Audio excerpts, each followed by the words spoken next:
If, like me, you're a child of the 1980s, you'll have been fascinated by the magazines of the time that covered cars like this.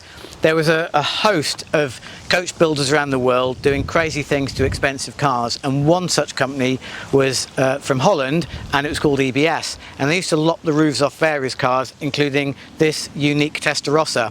It's owned by Adam Bartlett, who bought it 2012. Okay, so just over a decade ago.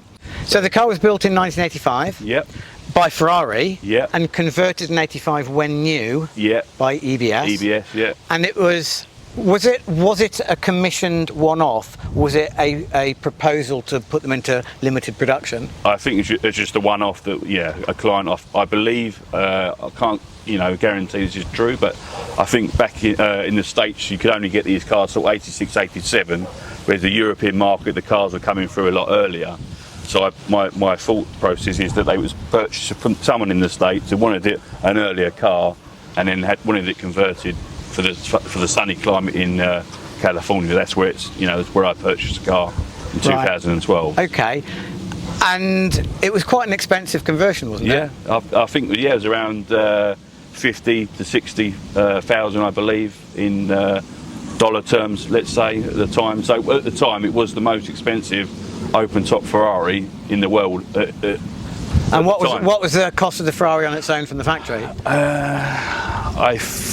I think it was about 150, something like dollars, something like that. Okay, so about 40% of the list price of the car was what you were paying to lock the roof off, and that money just got you a roof treatment. So mechanically, it was all standard. All standard, yeah. So it obviously had a frame that was put in the car for the strengthening of the car. But yeah, it's well engineered, and there's a lot of documentation with that as well. So So it's a standard flat 12. Yeah. At the back, in the middle, wheel standard, suspension standard, everything's came from the factory. Standard, yeah. Okay. Everything. So when you bought it in 2012, this is now all up and running and in lovely condition. Yeah. Was it like that when you bought it? No. So it was obviously the engine was only running on one bank. There was a fuel problem, so that I paid to have that done, and at the time, do I keep it? The market seemed to be growing, but I wasn't intending to sell. And then obviously, a year's time, I did decide to sell it. The market have crept up a little bit, but didn't make that much money. And I sold it to a doctor who lived in Wales. Then he travelled to Australia to work, and come to COVID, he obviously couldn't get back to the UK. The car was going through like a major restoration, so he wanted the car to be perfect. Engine fully rebuilt, new interior, wanted everything done, because the original interior was like a tan interior originally, which I still have, and obviously he wanted a black interior, which I think complements the car really well.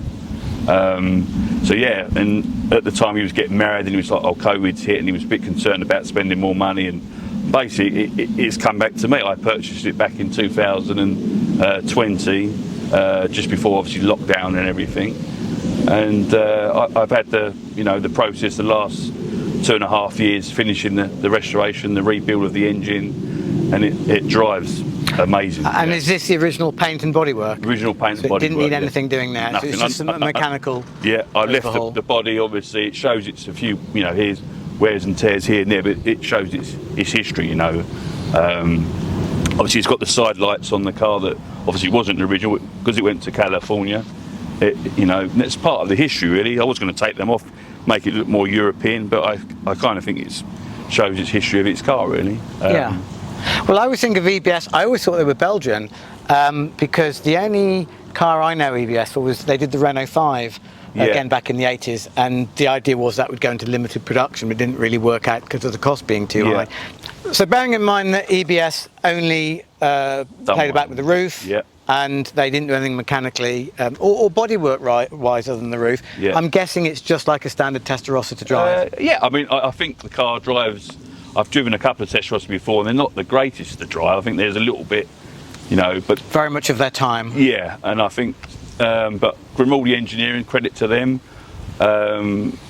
they've done a fantastic job, and I've driven, and this drives, better than I think it did out of the showroom. To be honest, I think it's that good. Everything's on the button, gearbox, everything is just and it's really, it feels a lot quicker the ones I've driven before, it feels like it's got like maybe another 100 horsepower. It feels that quick. So I'm really pleased that gone to the extent of having the engine rebuilt, and drives fantastic. Yeah, and with obviously the strengthening of the chassis as well, I think it does drive extremely well, like no other Testarossa, I'd say.